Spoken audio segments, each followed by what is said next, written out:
In this world, structures of organizations hold importance to the ability in a group in being able to achieve success.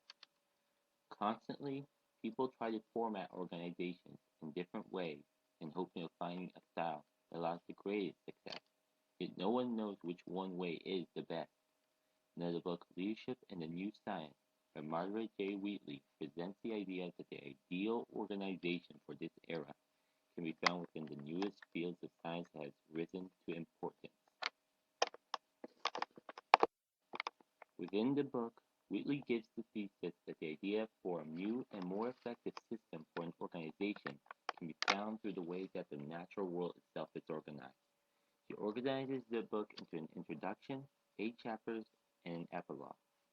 The introduction and the first of the 8 chapters give a brief overview of the purpose and main idea that the book holds.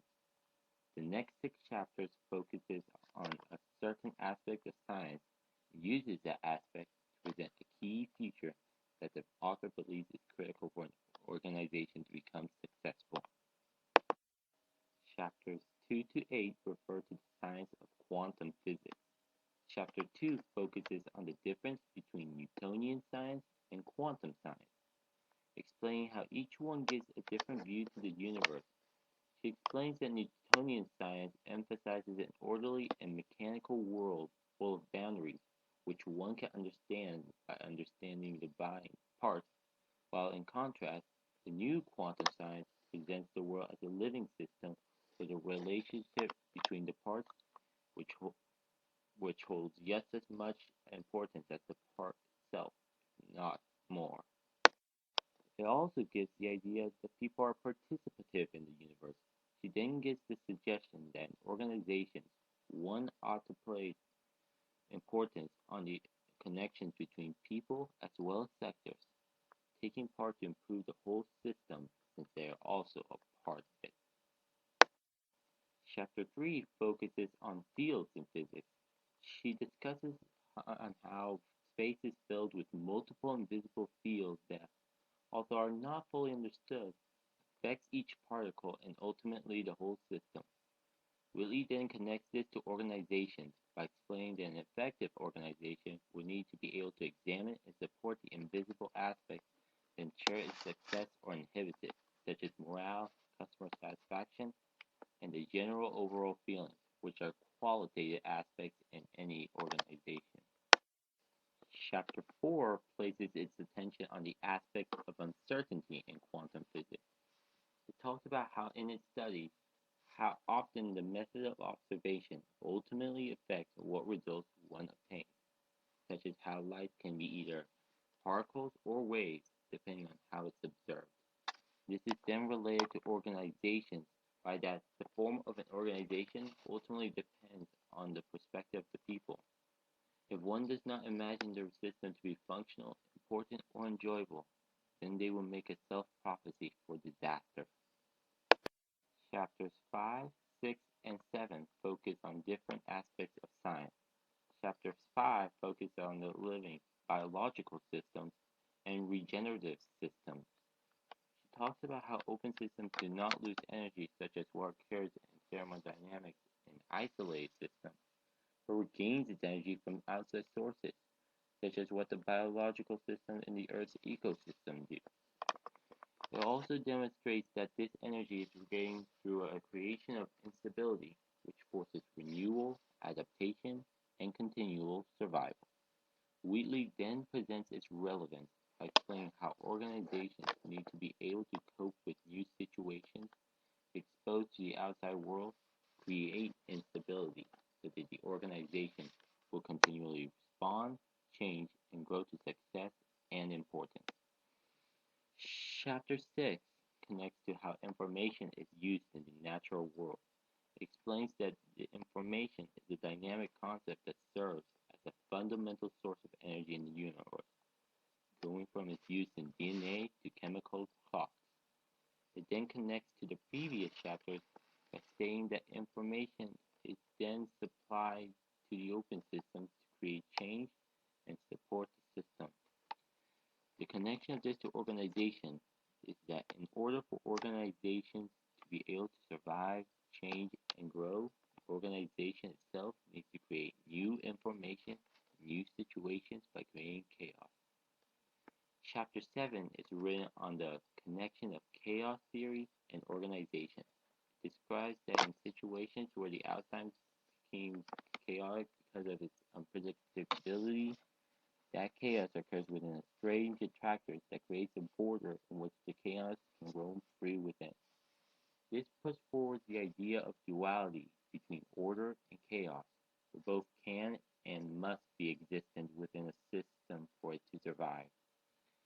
It then describes the idea that an organization ought to be formulated this way, holding boundaries such as missions and guidelines to formulate its shape, allowing randomness and chaos to exist within so that the system can develop and rise to importance.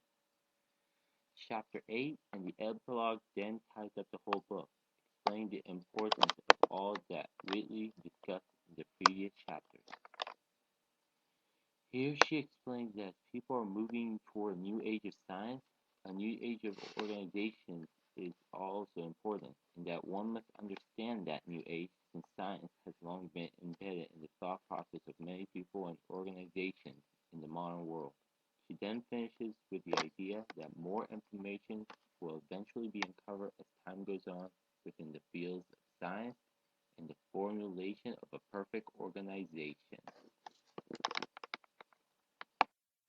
This book holds both its weaknesses and its strengths. First, the setup of the book has the weakness of presenting different ideas that may not have an apparent connection to one another unless one looks at the big picture. Each piece is individually discussed without any reference to one another. Yet by looking at it from afar, there are mainly two sections that the book is divided, although much informally. The first, with the quantum physics, discusses the factors that connect and form a strong organization, from invisible factors and relationships to forming a positive image. The second one deals with how an organization grows as an open and dynamic system, dealing with how energy and chaos helps it renew and grow in size and success. Without an explicit explanation or description, it may be difficult for one to see this. Second, there are no substantial proofs that any of her ideas truly work in the real world. Leah explains that these ideas are all speculations, thus gives no example of present-day organizations that apply these principles. Instead, she continually gives only explanations of it in the sciences, using them almost as metaphors for her ideas. On the contrary, these principles seem to hold much truth, even without being supported by evidence. The principle they explain seems to be one that other people have explored, including Maxwell and Covey. The ideas of strong relationships have been explored by Maxwell through the law of connection, respect, solid ground, and many others, as well as Covey's habit 5, 6, and 7, which deals with public victories and being able to connect with followers. The idea of invisible factors are covered in Maxwell's law of intuition, being able to understand intangible factors and acting upon them.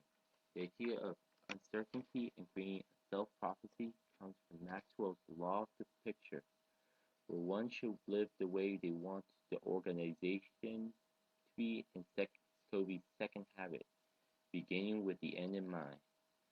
Then there is the idea that chaos can exist within the boundary found through Covey's discussion on stewardship delegation, giving guidelines but letting others run their own way. This is evidence that her ideas hold strong connection with ideas held by other leaders that are strong within the field of leadership and organization. Overall, her book holds ideas that could potentially be influential to people. They present strong factors that are important for an organization to be successful. It's true that the world is entering a new era of organizations, where it's not only her that has talked about it, but Covey as well in his discussion on how people are now leaving the personality ethics and began to use character ethics to be a better leader. However, she does not fully support her ideas, where the science topics serve more as a metaphor for principles than that she is presenting, instead of a source for them. It would be much more valid if Wheatley had presented examples of organizations or just demonstrated how the natural world is connected to organizations, which are man-made structures. There are also many topics of science that she has not discussed, since either she could not find a principle to relate it to, or that came after Wheatley had published the book. Even with her failure to prove her point, the book does contain valuable information on organizations. Also, the purpose of the book was that it would be read by those who have an interest in the science of organizations to get a new look at the field, or by people who wish to gain possible ideas for the structures of the organization.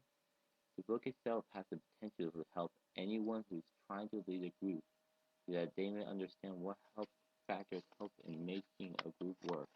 This work has potential, but ultimately it's the world that will decide whether it truly